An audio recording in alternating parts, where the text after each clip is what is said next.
적그리스도가 누구인지 아는 사람은 아무도 없습니다. 세상에서 일어나는 일들을 알기 위해서는 뉴스를 보아야 합니다. 그러나 뉴스는 과거와 현재에 대해서만 알려줄 뿐 미래에 일어날 일들을 예측하지 못합니다. 성경의 예언은 먼 미래에 일어날 사건들 뿐만 아니라 정확히 언제 일어날지도 알려줍니다. 하나님만이 그렇게 할 수 있습니다. 다니엘은 2560년 전에 특별한 70일의 타임라인을 통하여 이스라엘의 미래를 예언했고 69일에까지 정확하게 성취되었습니다. 다니엘 11장에 예언된 셀레우쿠스 왕조와 이집트 프톨레마이오스 왕조의 전쟁은 역사적으로 너무 정확하게 성취되어 후대에 기록되었다는 의심까지 받았습니다.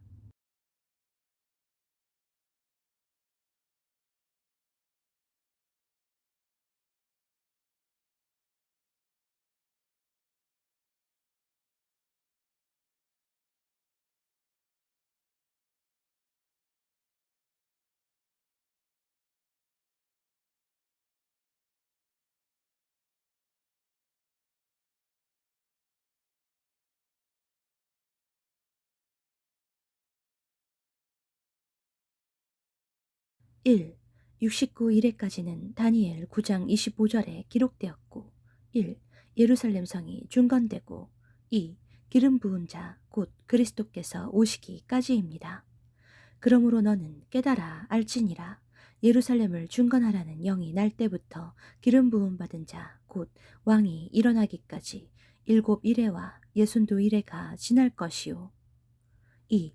69일에가 끝나면 그 후에 일어날 일은 26절에 기록되었습니다. 1. 그리스도께서 죽으시고 2.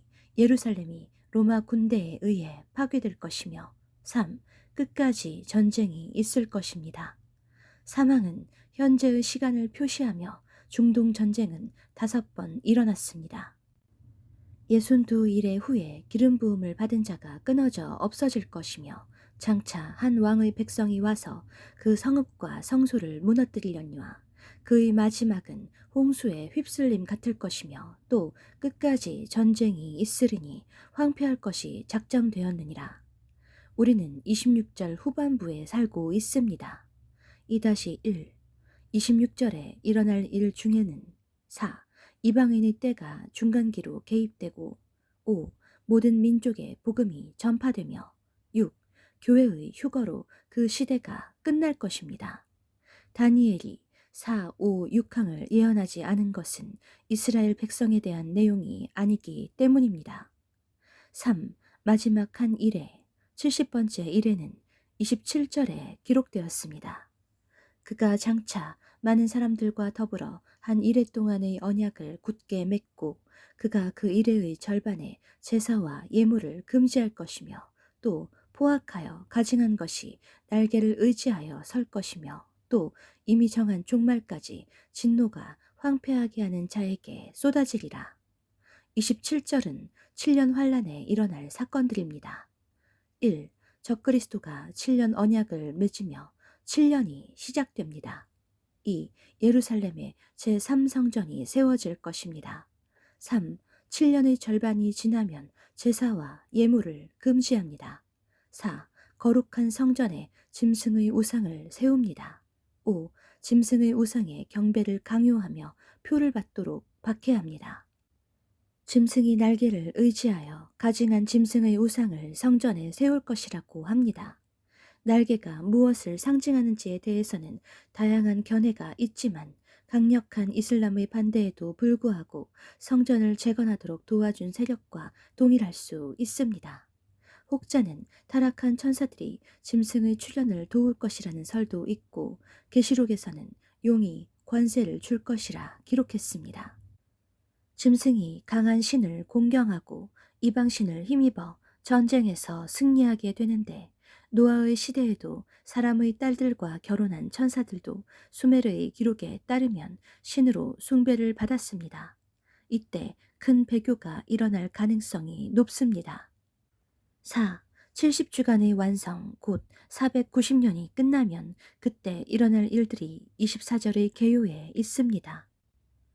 내 백성과 내 거룩한 성을 위하여 이른 이래를 기한으로 정하였나니 허물이 그치며 죄가 끝나며 죄악이 용서되며 영원한 의가 드러날 것이다.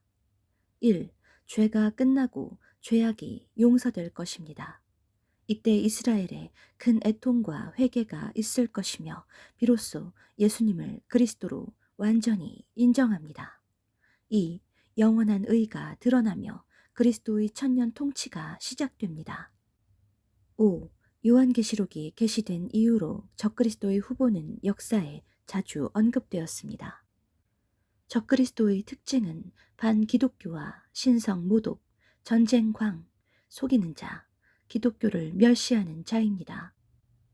과거 역사에서 교회와 유대인을 반대하고 박해하는 인물들이 적그리스도로 언급되었습니다. 로마 제국의 네로 황제는 초기 기독교인에 대한 박해와 잔인함으로 유명했습니다. 히틀러는 유대인을 대량으로 학살했고 스탈린은 기독교를 억압하고 무신론을 확대했습니다. 카리스마가 있고 영향력을 가진 인물이 세계 무대에 등장할 때마다 적그리스도의 후보로 거론되었습니다. 그러나 누구도 적그리스도가 누구인지 확실하게 알고 있는 사람은 아무도 없습니다. 적그리스도의 정체는 하나님이 정하신 때가 오기까지 밝혀지지 않을 것이 분명합니다. 그리스도의 공중 강림의 날과 적그리스도의 정체는 그날까지 비밀에 붙여질 것입니다.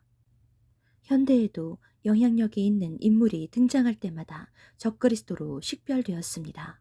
미국 대통령이 선출될 때마다 그러한 경향은 심화되었습니다.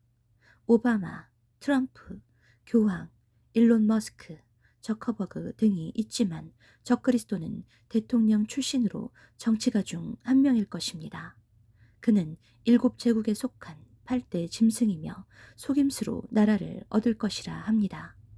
사업가들이나 교황은 거짓 선지자가 될 수는 있지만 적그리스도 후보는 아닙니다.